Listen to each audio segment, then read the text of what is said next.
bakonzi na biso opposition balansaki appel mpona kobengisa biso na palais du peuple na mokolo ya le 12 kozala mobondo na palais du peuple mpona kolakisa en face du monde ke toboyi na biso makambo ya référendum, toboyi na biso makambo ya changement ou modification ya constitution na kati ya évaluation selon ba résolution oyo ezwamaki. Tozoli kokende kotika ya biso plainte na cour mpona kolakisa boni ndeko Tshisekedi alingi asala oyo babengi coup d'état constitutionnel. Tokende 2028 organiser les élections. Tika biloko wana organiser les élections. Ces gens-là, on va les limoger. Beaucoup limoger, biso opposition sont toujours pouvoir. On va s'organiser. On va chasser tout le monde. Ces gens-là, on va les chasser. Vous venez de dire quelque chose de très pertinent. Ce que position les lots du pouvoir, on a na malembe. Mais aujourd'hui, vous télémis pour déclarer la ville morte, non réussi au changement de la constitution parce que vous avez un prétendu troisième mandat. Puis changement de la constitution. Et télémis civil. La ligne Boni, aujourd'hui, Bounagana, ça fait 4 ans entre le maire des rebelles. Gomana Bouka ou des Jésus qui n'est pas 2 ans. Outi Oloba qui est une coalition C4, donc article 64 où ils ont dit qu'on défend l'intégrité en Boka. Pourquoi quand nos villes là et tombaki na mabuko ya banguna, pour cela qui coalition il y a C4 été pour défendre la patrie même ici dans l'opposition. Mais combien de fois tu as condamné Babiloko wana? Combien de fois tu as sali na ba émission? Combien de fois tu as condamné? Mais ngai na ko condamner na lobi likambo boye na condamner, mais naza na responsabilité te ya kokende ko sombela ba soda na biso manduki ya malamu ko équiper bango na logistique. Parmi les leaders de l'opposition au qui cité tout à l'heure là, qui a déjà dénoncé ces actes d'agression devant la population congolaise? Faut pas seulement se limiter à dénoncer. Je peux dénoncer aujourd'hui, je peux dénoncer hier, le lendemain. Mais ce qui est le gouvernement a mesure sécuritaire pour la population na bisoté. Maintenant, l'urgence où ils pour le moment, ils allaient sécuriser mboka na biso. Ils allaient récupérer mboka wana, ils allaient mboka banguna et comment na gestion na biso moko. Après ça, l'urgence est d'organiser les élections en 2028. Et puis c'est ça. Vous venez de le dire. Maintenant, opposants congolais, est-ce que bazali kosala ba organisation pour na kolukana nukotia kimia na este ndesi matoke ni na maponana? Est-ce que bazali kosala ba processus pour na koluka kimia na este? Donc nos partis de l'Est zonga na kati ya intégrité ndesi matoke na maponana. Est-ce que boza na processus wana? Ou bien vous voulez vite les élections? La seule manière que l'opposition peut vous donner des propositions, c'est sur le dialogue. Mais aujourd'hui, le président en place a fait étaler aux yeux de tous que le M23, ils allaient ba Congolais et ils allaient ba Rwandais. Tout le monde partout, au niveau de Washington, au niveau y a forum international, l'Union et Salemi au sujet, il y a agression rwandaise. Le monde entier a compris que l'M23, c'est le Rwanda.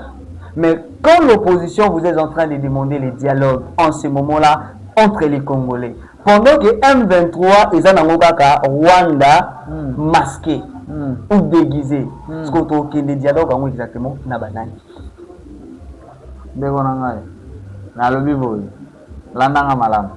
Na kati ya constitution wana ezana ba article mususu o soki totangi yango tant que patriote okosipela na ngote. Nazwa kaka moko malgré ça m'a échappé en esprit. O ezali koloba ke soki mboka na ezali na bitumba. monguna azali kobundisa yo mpona koluka kimia bomoko ezala kati na biso okoki kondima yo ozolinga Bukavu zwano Bukavu ekomi ya yo mpo nga nalingi tozala na en bonne relation. Aujourd'hui dans l'opposition vous êtes en train de refuser les changements pour balongola babiloko wana lobby peut-être ceux qui bino bo se retrouver na pouvoir na ba article ya bongo bokolinga ko changer yango te bokolinga ko continuer nango soyons sembo Joseph yoki mbana na yo mais na lingna lo bana yo boye zala na sembo na question dans non ça c'est la constitution a le droit d'être protégée et respectée pour l'intérêt de la nation. Kabila a été condamné. On ne peut pas revenir encore tout bana kolobela Kabila. Comme si parmi tous ces opposants, ils ont une nationalité douteuse. Maintenant, les étrangers dans la carte de l'opposition, tous sont des Congolais. Des pères et des mères. Bazali ba Congolais. Des pères et des mères. Tout le monde est en opposition. Congolais. J'espère que vous êtes nombreux partout dans le monde en train de nous suivre en ces moments sur toutes nos plateformes des réseaux. Madame, Messieurs, bonjour et bienvenue dans ce nouveau numéro de Parlons Vérité, votre meilleure émission que vous aimez tellement. À chaque fois présenté par votre âme serviteur Plati Lukaou, l'intelligence au service de son travail dans le cadre de cette très belle émission. Je reçois Joseph Kitombala et Sengeli Boye Baïté. Azali moko ya parti politique CPD, Congrès de Patriotes Démocrates, parti où Azali Nangamou, il y a opposition. Donc, je reçois un opposant sur ces plateaux de Parlons Vérité, avec qui tu reçois la question d'actualité où Azali à la une. Mouyebi que la date, il y a les 3 juin passé opposition et déclaré qu'il ville morte.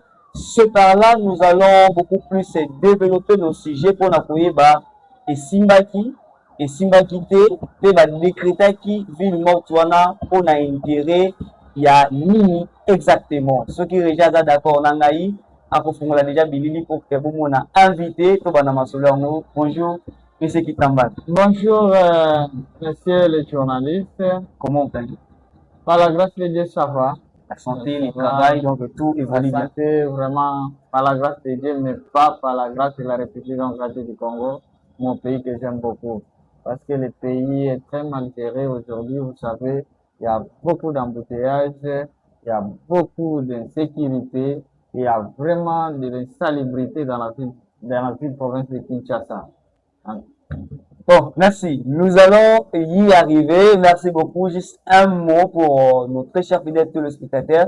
Pour Bazuni Bakou ya Rolando na minute avant de qu'on a intégralité ya émission. Merci beaucoup les journalistes. Je me présente d'abord devant le peuple congolais.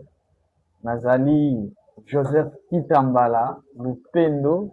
Nazali Moko ya parti ya opposition et bengami na Congo ya CPD, Congrès des Patriotes Démocrates, parti cher à son excellence maître Ernestine Nyoka Kaiba, o nabengaka mama molobeli ya mboka ya Congo pe mama oyo azali na bwanya pe na mayele oyo alingi kotiela mboka na ye likona mikolo mpona baye bazali na pasi, baye bazali na courant te, baye bazali na mai te, baye bazali kovivre na insécurité na mboka na biso pe na ville ya Kinshasa plus particulièrement. En tout cas, nazali ravi ya se présenter devant population congolaise o bazali kolandanga de partout ke mwana na bino ya mboka oyo elenge oyo azali lokola bilenge nyonso azali na politique kati na kobunda eke bongwana ya mboka na biso pe esika ya bilenge etika na komona na pe kwebonga na bango pe na kovanda ezali ngai oyo liboso na bino. Voilà, merci beaucoup monsieur Kitombala, merci beaucoup Bandeko Balandi, je crois que par ici, Netoko Banda Masolo ya Parlons Vérité à Lelo, je rappelle, il est opposant, Parlons Vérité et Ambi Moko Yaba opposant, kasi Bokotuna, Ponanini, Pambate, opposition et outils, pour déclarer récemment le 3 juin dernier, ville morte. Nous allons essayer un peu d'analyser cette journée, est-ce que ça a tenu ou pas. Mais d'après mes analyses, mes observations comme journaliste, comme si vous avez échoué. Le 3 juin, sur toute l'étendue de la République, il n'y avait pas la ville morte. Non, bon, ville morte, c'est là qui réussite totale. Et puis, partout, les gens ne veulent pas sortir. Et puis, Bolanda qui fait, Bilili, il y a battu, Babengami, médias étrangères, TV5 montre pour les cités. Et puis, Naba, médias, Bélé, qui une observation. Mona qui, combien population et manifestant qui volonté dans le mot d'ordre, où il y a Biso, et à opposition bapesaki à l'occurrence il y a plateforme na biso oyo ebengami na C64 ekambami na président honorable Jean-Marc Kabund que je salue et ekambami na honorable Sesanga que je salue et le président Martin Fayoulou là où il est je le salue aussi ekambami lisusu na mwana mboka Moïse Katumbi ekambami na mwana mboka Matata Ponyo ekambami lisusu na mwana mboka maître Ernestine Nyoka Kaiba oyo azali membre kati na plateforme wana napesi ye mbote bisika azwami excellence mokolo malamu mpona yo oyebi ete journée ville morte na ko bakolobela yango en tout cas bakongolais baza na pasi balakisi ete nyonso oyo tozali koyoka ke oyo ezali ville morte il faut ezala motema mabe mpo oloba ville morte ezalaki échec baye nyonso bakongomani nyonso mpe libanda mboka bakolanda bango moko bamonaki preuve aneke opposition bazali kobenga opposition ya pete alakisi de kwaske azali capable na lancement appel oyo asalaki population esadere nango mpona kolakisa ete tozali kosouffrir mai eza te courant eza te insécurité partout, insalubrité, n'en parlons même pas. Alors, population, il y a une population qui était, on en a marre. Et puis, elle a dit, c'était mon bekuli konzi, bakoki na kosimba yangote. Parce que population, volonté, elle a dit ça qui n'a appel, oh, bakonzi na biso à l'occurrence, il y a Jean-Marc Kabund, Père honorable Sesanga et président Martin Fayoulou et les autres. Et en tout cas, population, il en a qui monde d'ordre, voilà.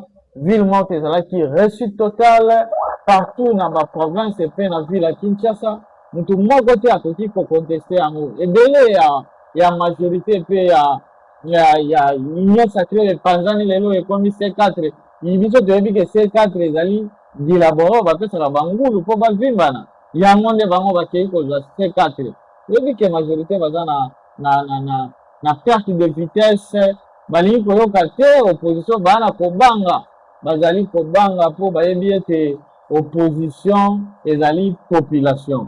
Mais quand vous parlez de la réussite totale et à ville morte, toujours en moi c'est Mamoukier, quand l'IDPS était dans l'opposition. À chaque fois l'IDPS décrétait ou déclarait ville morte, on ne voyait pas de transport, on ne voyait même pas circulation. Mais parlons justement de la ville province de Kinshasa. En observation, la 4 semaines, il y avait des transports, il y avait des boutiques, des magasins où il y avait des et puis il y avait une circulation en termes de la population. Voilà Mboka. Parce que ici c'est parlant vérité. Ah, pour na mingi te omonaki na internet oza journaliste d'investigation omonaki na internet moko ya bato union sacrée azali koyebisa bandeko bafongola bamagasin omonaki na réseaux sociaux azali koyebisa bandeko bafongola bamagasin so bofongoli te tokoya kobakisa bakadena nini esali mpo kende koyebisa moto azali na société privé na ye kekende ofongola soko ofongoli te tokobakisa kadena tomonaki bandeko oyo babengami soki force du progrès bakomaki basoso oyo elamisaka bato na ntongo mpona kobelela bato bakende misala. Et pourtant les gens ne devraient pas aller au travail. Pourquoi? Parce que baza na problème premièrement transport ezalaka mpasi population amoni na mal bamoni kete bon biso pe tolembi parce que quand on parle de l'opposition on voit pas quelques individus. Quand on parle de l'opposition, c'est-à-dire population nyonso ezali na souffrance yango nde esali lisanga ya opposition parce que population aza na mai te aza na courant te population azana maite, azana courante, azana nzela kotambola te, embouteillage énorme. Insécurité, n'en parlons pas. Yo qui ne voyez pas Moutouana, est-ce que Azam peut une sacrée? Je ne pense pas. Étant On va se retrouver étant que opposition, parce que dans la République démocratique du Congo, dans notre pays, nous sommes un pays démocratique, donc il y a la libre expression. Donc, étant que opposant, vous êtes libre de vous exprimer ainsi. Mais ma question est la suivante, parce qu'ici c'est par la vérité. Ouais. Na recevoir yo pour na yebi posa au cadre ba koloba malam. Vous venez de dire qu'il n'y a pas de transport, il n'y a pas d'électricité, il n'y a pas de courant, il n'y a pas ceci, il n'y a pas cela. Vous étant que opposition, qu'est-ce que vous pensez pour aider la République? Il y a une population na ba difficulté au outil pour élever. Parce que l'opposition, pour combattre les pouvoirs en place, mais quelque part aussi pour accompagner les pouvoirs en place. Vous étant que opposition, qu'est-ce que vous pensez faire pour aider la population à s'en sortir dans la difficulté aux accomplissements? Merci beaucoup, mais ngana kolobana yo omoni pouvoir oyo régime oyo bazali bato ya matoi mangongi ngai nazali wana te mpona kopesa bango baconseil mais à plusieurs fois oui toproposaka basolution comment il faut s'en sortir ndenge nini bakoki kosala mpona population se retrouver mais malheureusement bato baza na bonne volonté te on ne peut pas continuer à parler tous les jours oyo solution ezomonana te. On ne peut pas continuer. Et puis aujourd'hui, bakomi kotia bazui, imaginez-vous, aujourd'hui on prend des pasteurs au bazali ba homme de Dieu pour na côté ya liloba na nzambe bakomi na lisanga ya kosala mabe oyo population elingi na kotouche mobeko likonzi oyo babengi constitution de la République oyo les chefs de l'État en place qui est ndeko Félix Antoine Tshisekedi Tshilombo azali congolais mais imaginez que ndeko Félix a prêté serment à jurer de respecter la constitution. Mais aujourd'hui bato nyonso oyo baoppresseur oyo bazali pembeni na ye bato oyo bazali na volonté ya kosunga population te bato oyo bazali koya juste mpona kaniaka na bango bakomi koinfluencer ndeko Félix mpona kotouche constitution bamisusu bazali koloba tozali kochanger constitution bamisusu balobi totouche baarticle ye moko alobi o te Washington soki États-Unis eyebisi ye ke batouche baarticle je ne sais pas baarticle tel mpona nayebi te basonga biso ndenge nini parce que constitution eza ya République démocratique du Congo oyo ezali bana mboka mutu batia makanisi na bango lelo oyo le président Félix azalaki na opposition, il a milité pour sécuriser cette constitution. Oh, lelo ba étalé yango à la portée ya bato union sacrée, ba jouer yango lokola document moko ya pamba et pourtant ezali Bible la République. Oh, tokoki na ko changer te. Mais yango moko pe proposer ba mécanisme nini ya kosala soki bomoni ki ambiguïté ezali, mais il y a des articles variés qui ne peuvent jamais être touchés. Bon, merci beaucoup mon amboka pour Simbi Makambu ya constitution na fongola pe lisusu na mozindo. Vous venez de le dire que le président en place, il était l'autre fois opposant et aujourd'hui il est au pouvoir. Dans l'opposition, il a défendu la même constitution. Ce qui kaka tozongi so moi sima muke na mboka na biso pendant règne ya maréchal Mobutu, vous remarquez que il a eu à changer la constitution à plusieurs reprises. Ce qui tozui pe mutamutu oya uti nani musée, il a eu aussi à mouvementer la constitution. Le président sortant, l'ex Ndeko Kabange, lui aussi en 2006, il a changé la constitution. Les constitutions autour la musique. Mais qu'est-ce qui empêcherait au président en place s'il remarque que dans cette constitution, il y a des failles, il ne peut pas changer, selon vous, l'opposition? Bon, moi je vous dirais ceci, au Tanguy Maréchal Mobutu, à l'époque, il y avait un seul parti politique, un père, un parti unique. C'est-à-dire, À l'époque, on n'était pas en République démocratique du Congo. Et qu'est-ce qui a poussé que Mobutu puisse annoncer le multipartisme?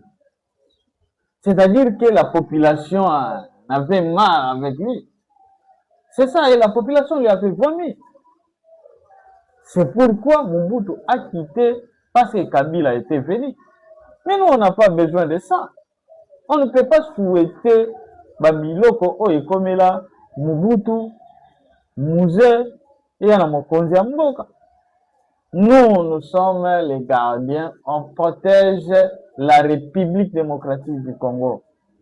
Alors, constitution tozana yango ezali fruit ya conférence souveraine. Okay. À l'époque, olobi que Kabila Musée a modifié la constitution, Musée n'avait pas laissé la constitution. Musée, il faut de manière, oh yeah, il en a pouvoir. Mais Kabila, en 2006, il a promulgué la constitution. Mais cette constitution-là n'appartient pas à Kabila. C'est notre constitution de la République démocratique du Congo qui a été rédigée par les Congolais aussi. Oh, non. Écoutez, les bas aujourd'hui, je dois vous dire la réalité, c'est sur les mandats que les gens avisent. Mais pendant que c'est embouteillage, je dis que c'est la constitution qui est bloquée. Et là, vous ne pouvez pas me contredire. Pendant que fait sa bâtiment, il peut courant, et l'une pour la constitution de Moutezo bloquée. Pendant que fout à enseignant, que fout à batio, yo batali, makambuya, nzoto ya bateau, to bengi santé. Les alliés constitution de Moutezo bloquée. Pendant que fout à fonctionnaire, aujourd'hui, je vous dis, avec les ministres actuels, il y a beaucoup de NP, de non payés, jusqu'aujourd'hui. Bazana ba matinki mais ba futamité. Et il y a aussi de nouvelles unités. Il y a vraiment des NP. Bao bazali ko tilelo bazo futamate. Balobi ke ba réaliser ango o ba ko c'était SMIC, o ba ko sala boni. Bazo sala ngote. Et ce n'est pas la constitution qui bloque. C'est la volonté des gens qui vous gèrent. La mauvaise volonté manifestée pour eux. Et tout ça, vous voulez revenir encore à la constitution. Vous savez, avec le Congo, les animaux cannabis, ça nous appartient. Vous allez, je ne sais pas, aujourd'hui, plus ou moins si c'est 100 millions d'habitants et quelques. Imaginez-vous que yo vendu pendant 100 ans à pouvoir. Non, non, non, non, non. Vous travaillez en tant que, il faut manifester cette volonté. Vous travaillez ton propre mandat. Premier mandat renouvelable une seule fois, comme la Constitution le dit. Même si au Sali Banzela, on peut se battre mai.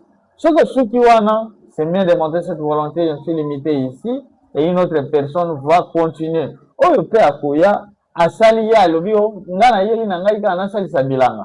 Asali si bilanga. Apesi ba Congolais ba fufu masangu apesi bango biloko ya kolia après akangi nzela asali nini akei mususu aye. On ne peut pas rester. Je vous dis mon frère que les pays ne peuvent jamais se développer parce que le président a sali 5 ans. Non, parce que le pays doit se développer parce que le président doit faire 100 ans. Non, ce qui est président il faut oumela na pouvoir pour mboka et comme alokola lola. Mbele na kotanga Paul Biya na Cameroun mais peut-être tolukaka kobundana na ba visa photo que. Et imaginez-vous Paul Biya a fait combien d'années en Brazzaville ici dans ma voisin. Combien d'années? Et qu'est-ce qui est là? Il n'y a rien. C'est-à-dire que moi, vous m'avez demandé qu'est-ce que vous pouvez dire sur la constitution. Moi mon idée c'est quoi? Batu ya bandeko na ngai ya union sacrée batia mato ibayoka ngai mokonzi ya mboka yo esiko zali tia mato iyoka ngai na lobi boye olobaki na interview na yo ke kosala troisième mandat ezali impossible, il fallait osala deux mandats eza malamu oyo so osaleli biso eza ebele balobi oyo nyonso osali eza ebele oyo etikali tikela bana mboka oyo bakozwa lisusu bakamba mboka na manda na bango. S'il te plaît mokonzi ya mboka, nakopesa yo conseil au travailler peu mingi. Vous avez oublié une chose, il avait dit si la population, c'est là où les bas blessent encore. C'est là où les bas blessent encore. Mais quelle population? Il était clair. Quelle population? Il n'a pas besoin d'un troisième mandat, mais non, quelle population? La population. La constitution, c'est la population. L'Assemblée nationale, ce sont des représentants, les députés qui sont dans l'Assemblée nationale, ce sont des représentants de la population. Ils nous ont donné la constitution pour une fois renouvelable les mandats du président de la République plutôt. C'est la population qui a décidé que le président de la République doit faire 5 ans renouvelables une seule fois. Mais quelle population encore qui va encore modifier les mandats donnés? Parce que le président Tshisekedi n'est pas le seul président à accéder au pouvoir. Il y a eu aussi dans d'autres présidents qui ont passé. Et si s'éternisait par exemple au pouvoir, Mobutu était ici. Soki ke koumela nde bongisaka mboka nazali koinsiste mbele mboka na biso pe c'est bon comme Mobutu aumela asalaki 32 ans. Donc merci beaucoup ndeko Joseph Kitambala, nasi mbana mwa mutu normalement tozaki na dossier à ville morte, vous m'avez ramené na dossier à constitution to développer ngona ndokozonga pour la ville morte sima. L'opposition bo déclara que ville morte pour na non refus à changement à constitution. Pour la loi référendaire. Pour refuser loi référendaire, pour écouter tata mokonzi ya école na troisième mandat sur la population andine. Ouais. Quand vous faites toutes ces actions, vous le faites pour l'intérêt de la République démocratique du Congo ou bien vous le faites pour l'intérêt de nos agresseurs, ou ils allaient rwandais, rwandais plutôt na supplétif naïe, et tant que vous opposition. Tant que vous opposons plutôt. Vous avez ça là non refus ou déclaration pour quel intérêt? Zala sembo. Ça c'est parlons vérité. Ndeko nangai journaliste. Na koloba na boy. Musala opposition azali na kosala ezali pona mboka na biso lelo yo. Toza nango so na maboko te. Eza lokola mbisi na mai. Bato bayibi yo kiteni. À l'occurrence, il y a est du pays où bato ya ngambo oyo ba Rwandais ba occupé na M23. Moi je condamne cet acte là. C'est ça, je le dis en tant que Congolais. Natiki na casquette ya opposant. Mboka na biso tolobi ezali République démocratique du Congo. Ce qu'on a dit plateforme balobi article 64 il koloba mutu moko te akoki kobotola pouvoir pe ko exercer yango na makasi. C'est-à-dire l'article ne touche pas seulement le président de la République qui veut modifier la constitution. L'article touche et ces gens-là et les rebelles. Les rebelles et les agresseurs. Les agresseurs. Vous savez, mboka oyo soki na kanisi bakoko na biso oyo bakufa pona mboka, je ne m'attendais pas qu'un jour bato bako continuer na kokufa. C'est là où esika opposition elansaki ke tokutana tosolola. Tokutana tosolola. Qu'est-ce que vous voulez laisser nous notre pays? On a mis la constitution qui est là, mais vous allez encore prendre une partie de notre pays pour gérer avec ces gens-là. Qu'on peut savoir on va minérer, qu'on peut savoir on va biloko ils ont appartenir au biso. C'est là où l'opposition ne veut pas. Merci. Mais la majorité n'est pas voulu donner l'espace, n'est pas voulu convoquer le dialogue pour tout voir tout solo là, on mettre les choses en main, on traite les histoires là et puis on met fin avec cette histoire de la guerre qui est partout. Aujourd'hui, toujours le baqueté, token des référendums. Mais au moins, les sika oyo, biso, tobani. Alors, bien, loi ya référendum, oh, bah, on va initier. Mon konyamboka, alobaki, qui a kokina organiser des élections, ceux qui mboka wana kuna ezaka ka occupé.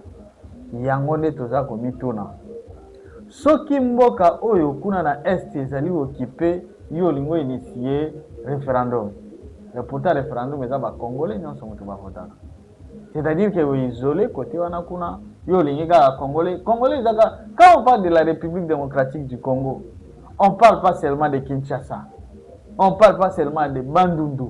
On parle pas seulement de Kolosi, on parle pas seulement de Chikapa, on parle pas seulement du Congo central. C'est la République, c'est l'ensemble des tribus, des ethnies, des villages, des secteurs, des territoires et des provinces, des villes, partout. Olingo sala référendum, kuna bango basala te, omonite ke eza ko sacrifier bandeko wana kuna. C'est-à-dire, et ko songa ba rebelo baza kuna ba se déclarer lolenga mosusu monite ki ezali très dangereux pour mboka na biso. Yango wana opposition biso to boyi to lobi ke makanisi ezali mabe.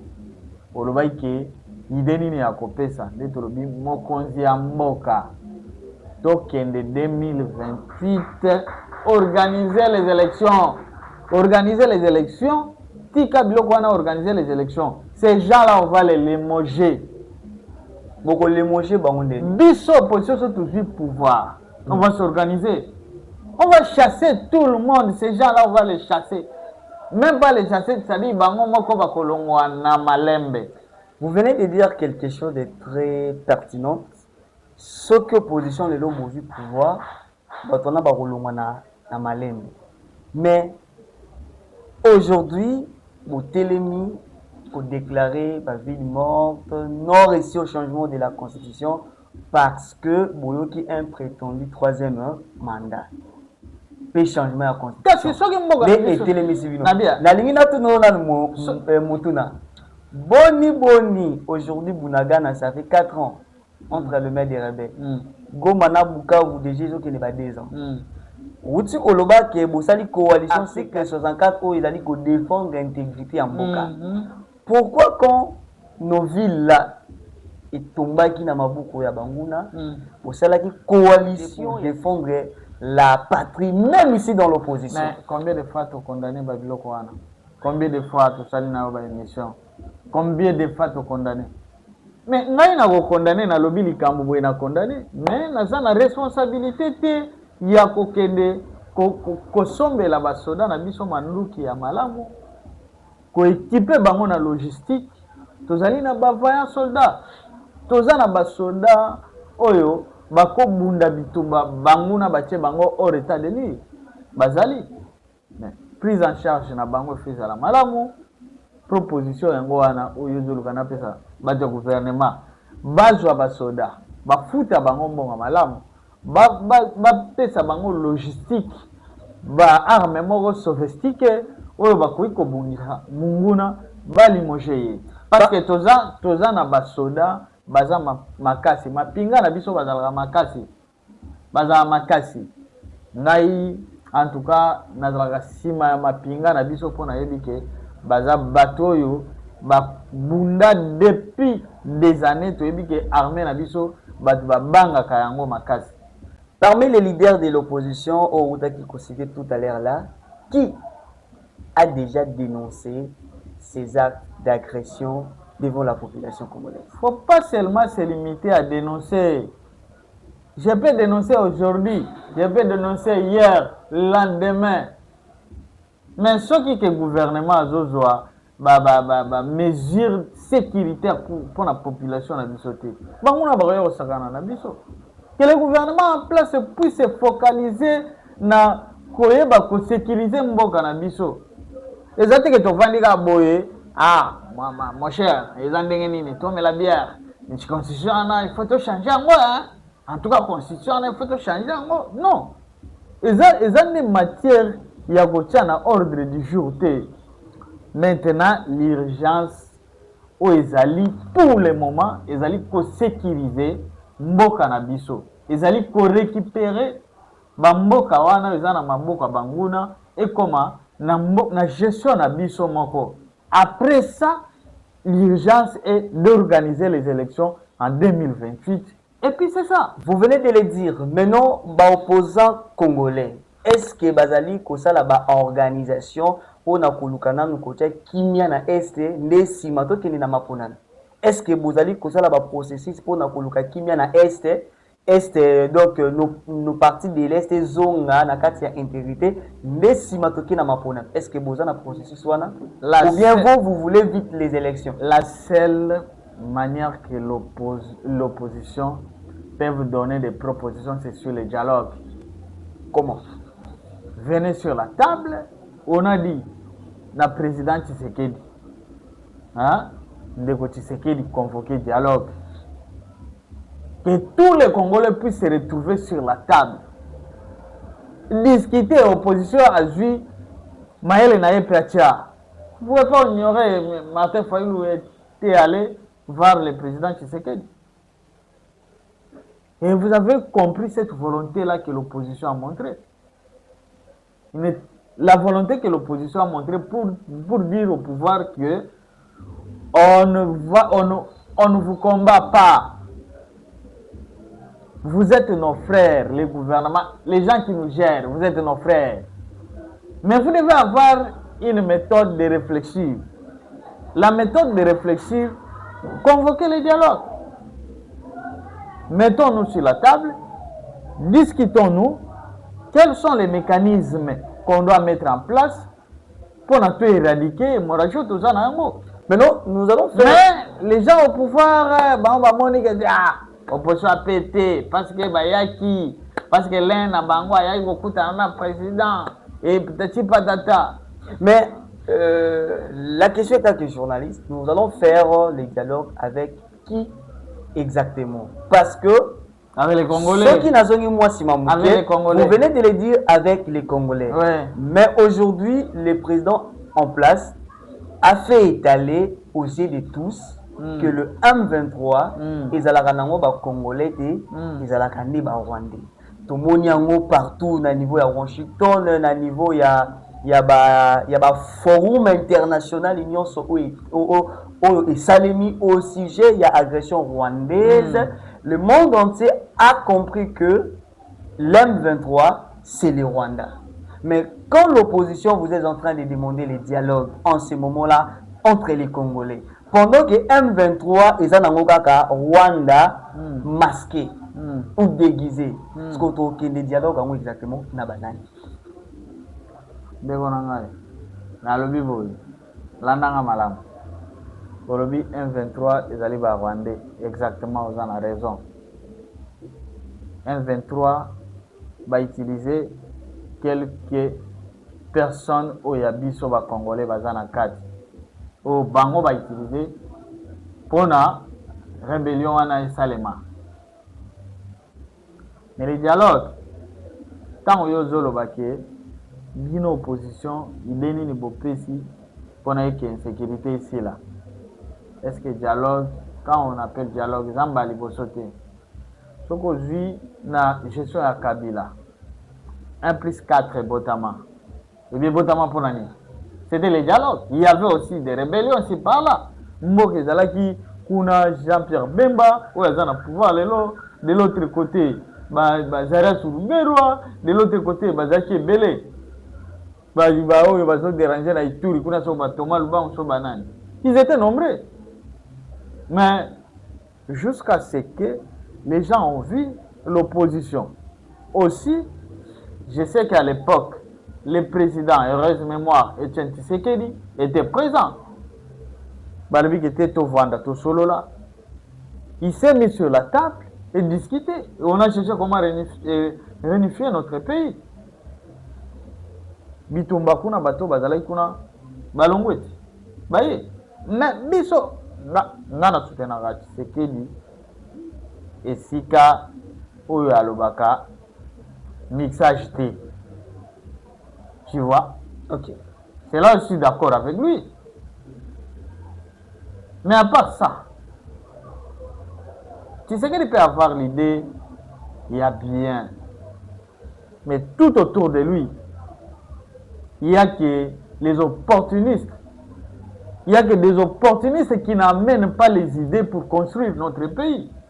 Il n'y a que les gens qui voient seulement leur ventre. Il n'y a que les gens qui viennent seulement. Ah, olobinini. Yo zawa mutukate. Zamutukango. Yo nengeza boye. Soki mongo ye to sa nini. Ils sont là pour ça. Mais bazana te pona olobaki mokonzi mboka ka mboka na biso ezali entre autres ce que l'opposition fait. Ils ont ba conseil ba fait ça. Ils ont avoir son entourage. Ce n'est pas des gens comme Bakabouya, Batumoko, Oyo Bazali, sans initiative, ni sans sa responsabilité, Baza est belé. Oyo Baza atteint sans sa responsabilité, il vient ici au pays, Bayibi Mbongo, lobby Bazala qui kosana, na mututel, les locaux là, tu sais que Dakomi Boye, Bayaba Poussani Pembeni, Bakomi Koloba, c'est du n'importe quoi. Les gens ne prennent pas du sérieux pour il n'y a pas la volonté, j'insiste. Volonté à vous savez, notre pays ici, nous avons des minéraux, diamants, cuivre, or, bazamba, bamaï. Tout ça, mais qu'est-ce qui fait qu'on puisse souffrir? C'est la mauvaise volonté. C'est pourquoi nous disons, on ne peut jamais toucher à la Constitution. Merci beaucoup, mon Mboka. Aujourd'hui, l'opposition, vous êtes en train de marquer à ce point jour et nuit. On ne peut jamais toucher à la Constitution. Tozo qui ne malé nako. Sukisa kasi. Na kati ya Constitution wana, ezana ba article mususu o soki totangi yango en tant que patriote okositela na ngoti. Nazwa kaka moko malgré ça m'a échappé en esprit. O ezali koloba ke soki mboka na yo ezali na bitumba.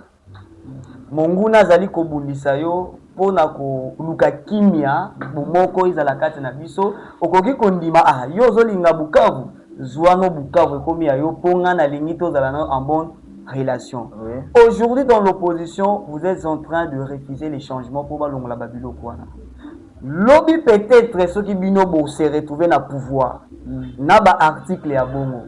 Bokolinga ko changer ngote bokolinga ko continuer nango soyons sembo de Joseph Yoki mutana na yo menalina loba na yo boye zalana nous sembo na question na lobi boye mutuna na kitoko mais constitution ya biso ya mboka na biso epesi mécanisme nini ya mibeko ekoki kozala modifier. Voilà, mécanisme mwezani. Mais je ne peux pas vous dire mécanisme nini oyo constitution apesi lokola mubeko oyo tangi. Mais toana ba député na l'Assemblée nationale. Et quand on que mubeko wana pona modifier yango, il fallait tout ça la référendum. Je ne pense pas. Bon, au moins que les gens me contredisent. Comment on peut faire pour na koleka na procédure na peut-être ça comment na constitution ne la lobby. Soko tangi constitution ezali na méthode oyo batieli pour la modification. Mais vous pouvez proposer la loi est votée, modifiée. Ezalaka. Hein? Ezalaka. C'est-à-dire, ce qui m'a wana ezamabe ou yangonde mutu, c'est-à-dire fait ça la débat. Je ne pense pas que yangonde etindi mokonza mboka na idée que ce qui population akokai na kutu koloba likambo wana ta. Mais il dit que la population faisait un troisième mandat. Il faisait un troisième mandat parce qu'on modifie mbeko wana ya kopesa mboka na batu soki keza na guerre. Yangonde kozongi so na troisième mandat. Non. Bon, c'est-à-dire souci en réalité ezali ko toucher article 222 70 de la Constitution. C'est l'article 70 de la Constitution. C'est-à-dire en réalité la volonté est que modifier la Constitution, revenir encore modifier le mandat du président de la République, soit selon on a une sacrée. Constitution a changé encore,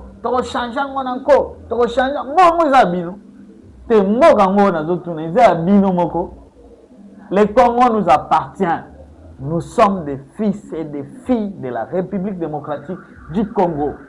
Vous ne pouvez pas nous intimider.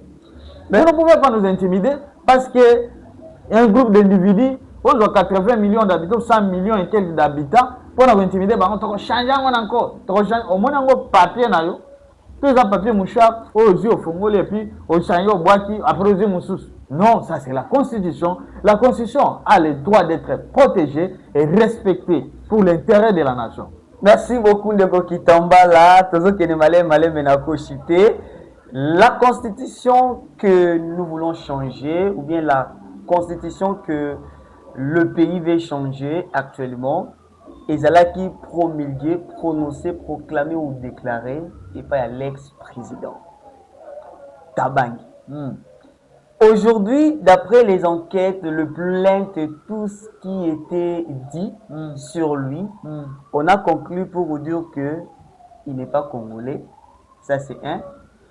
Dédé, le président en place, lui a fait étaler aux yeux de tous que c'est lui le patron de l'homme 23 et de l'insécurité à l'est du pays. États-Unis et l'Obéliango, monde entier et mon yango. Maintenant, aujourd'hui, même vous, les losoki bokomi na pouvoir, vous accepterez utiliser constitution ou ezala qui peut être prononcée à muto aza originaire en mboka na binote pe ya mibale azali ou aza ko mouvementer insécurité na kati ya mboka pour na ko préparer lobby bokabwani ya mboka. Ceux qui les lots bokomi na pouvoir bokondima eloko wana pe ko sali les lots wana. Omoni les lots ceux qui toujours le bela muto lokola Kabila eza pasi pour na mboka na biso parce que Kabila n'est plus au pouvoir. Kabila n'est plus au pouvoir. Le président de la République, aujourd'hui, qui a l'armée, la mer, la sécurité en général de notre pays, qu'est-ce qui lui manque? Kabila a été condamné. Kabila a été condamné. On ne peut pas revenir encore tout la Kabila. Les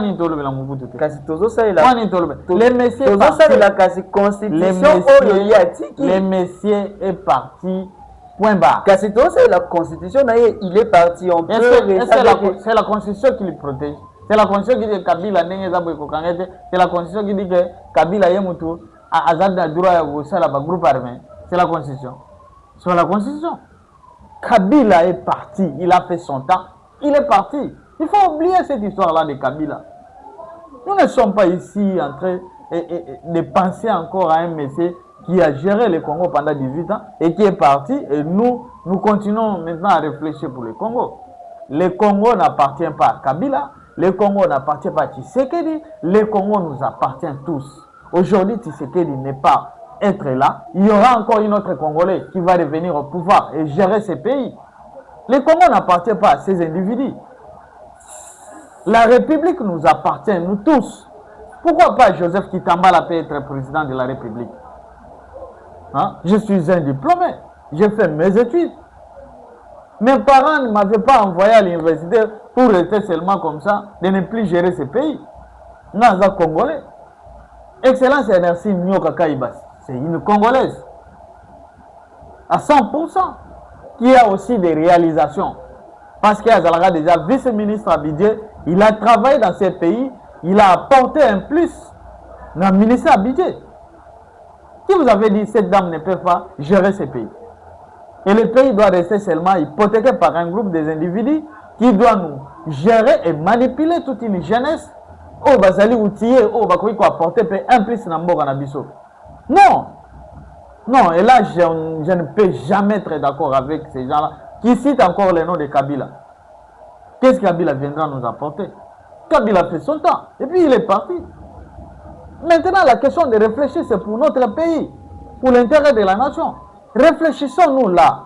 Qu'est-ce que nous devons faire et qu'est-ce que nous devons apporter? Et comment le pays peut aller en avant? On ne peut pas encore revenir encore les histoires de 1900, Omoni, Kabila et Yemutu. C'est comme si tu es au bon de la mouton. Et c'est comme ça quand Tshisekedi va partir, on va commencer encore à revenir. Tshisekedi a fait, non, il ne faut pas prendre Babiloko ya mabe ya mouton à sali boyebi ke za mabe to vandaka kotanga ka kombo na ye le monsieur est déjà parti. Il a fait son temps en tant que président de la République et il est parti. On n'appelle pas Kabila président, on lui appelle Honoré. Pourquoi on appelle Honoré? Voilà, merci beaucoup, M. Kitambala. Il me reste deux petites questions pour nous suivre ça. Aujourd'hui, si on vous demande, parmi les leaders de l'opposition, au Bozana Bango actuellement, que moi, comme président de la République, à Kambambo Kaoul, parmi eux tous, Non, la coalition. Non, de telles questions, je ne peux pas répondre maintenant. Nous sommes en parlant vérité. Non, on ne peut pas répondre à cette question maintenant là. Maintenant là, nous sommes en train de militer. On dit l'union fait la force. Je ne peux pas sous-estimer la force de l'honorable Jean-Marc Kaboun.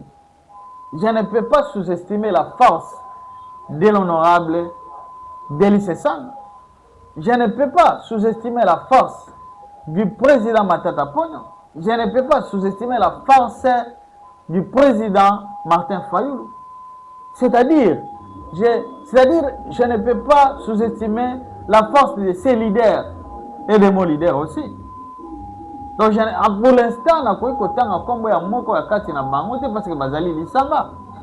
parce que les jours à venir, comme une étape telle, s'il y a question, il y a candidat commun de l'opposition, c'est là on va choisir. C'est pas le moment, pour le moment, on milite pour que le pays soit un pays unique et toute la nation puisse prendre leurs responsabilités. C'est là où je lance un appel solennel à la population congolaise d'être derrière l'opposition, d'être derrière ses leaders, d'être derrière, de venir aussi adhérer dans notre parti qui est le Congrès des patriotes démocrates, parti cher à notre excellence Ernestine Union Kakaiba, l'autorité morale, Maman Boboto, Maman Moko ya bien, Maman Moko Oyo, Alobelaka Mboka Malamu. En tout cas, l'appel que je lance na ba jeunesse union sur le peuple congolais partout dans le monde, vous aurez une place respectueuse. Et c'était le cas ba parti mususu oyo kotelema na se ya banzete depuis otelemaki ozana esika moko te banda o na militant 32 ans militant mais lelo ozana pouvoir kuto zanga esika okende kokomata président ozaka na sous les bois. Aujourd'hui, après babengi yo bayebiso kendo bundisa opposition yo posi courage wana otelemi na balabala na nzete ke nazo bundisa opposant elenge lokola yo soni pe ozoyo kate elenge lokola yo ko yo ke la soni te ozalaka manipuler batindaka yo kende kotumba eloko tel kende kosala bwebwe. Tu en parles honte de toi-même. Il y a une loi où il est capable dans l'Assemblée nationale, je crois, il y a une loi Tchani, il y a de père et de mère. Aujourd'hui, dans l'opposition, est-ce que il y a des opposants ou des copies qui ont la lobby éligible pour le président de la République? Parce que, comme ici, parmi tous ces opposants, il y a des nationalités douteuses. Maintenant, yo mokoyebi te ngana yebi te yo tuninga mutuna siko to sala boy yo komanga na komi yo.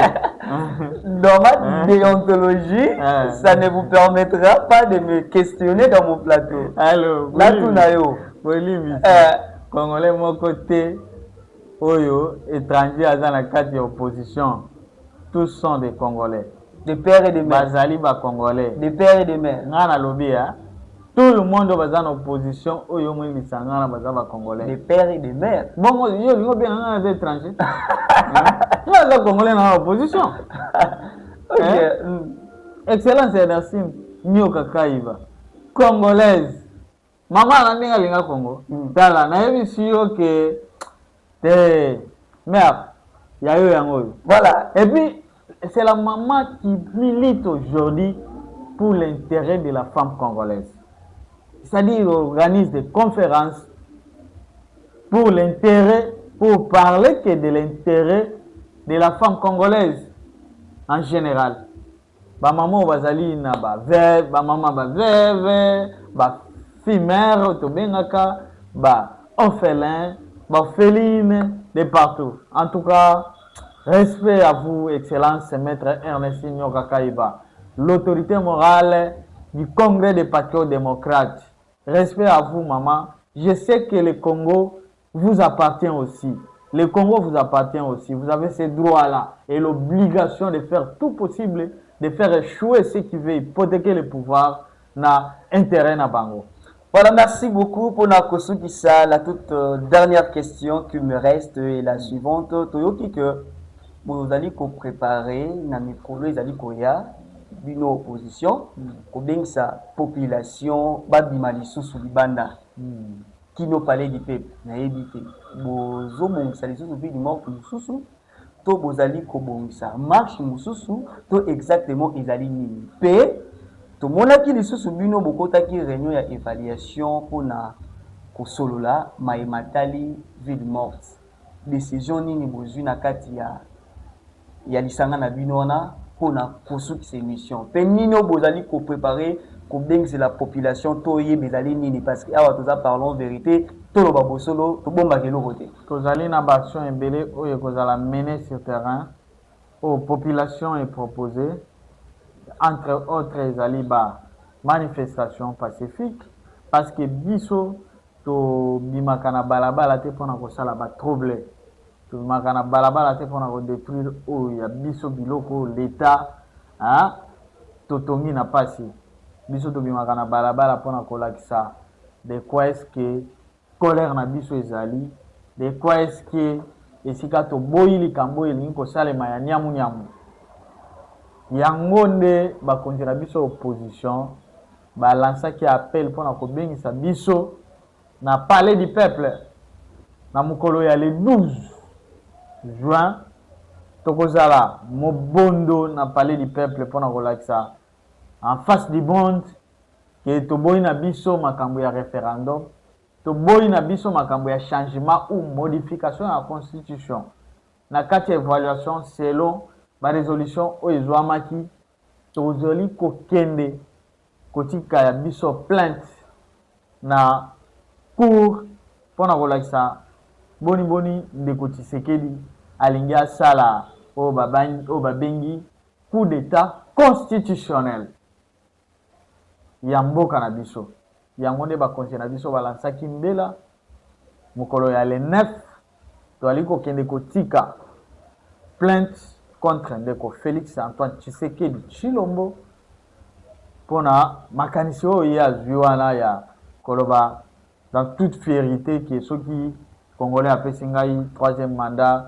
na kamba mboka oyo nakoboya te et pourtant abosani ke baémission na ye mosusu oyo ye asala ezali kotambola na ba réseaux sociaux alobi ke kosala 3e mandat ezali facile te vaut mieux congolais osali mandat na yo moko osali ya mibale ya bupia maloba wana ezali ya ngai te ezali na ba internet soki oluki ezali ya ndeko Tshilombo alobelaki yango est-ce que alingi koloba likambo moko na contraire na yango tozali comprendre te nini ezali motiver yango wana nalobi ke azali na ba conseiller ya malamu te tout autour de lui. Est-ce qu'on peut accuser un président en fonction dans son mandat? Mandat nina nécessité bino bozo tene kofundaye pour alingi à modifier, toi changer la loi ou peut-être ils allaient kosunga mboka te. Est-ce que on va accepter votre plainte? Oui, la justice élève une nation. Balobaka bongo na français. Donc justice na biso soki ezali justice ou ezali manipulé te nayebi ke kozala manipulé te bakozwa yango en considération tosamba c'est pas mauvais. Un président de la République peut être poursuivi tant qu'on est en fonction et c'est ça dit la loi, la constitution. Voilà, merci beaucoup Bandeko Babolingo, fidèles téléspectateurs Médias Alingonga.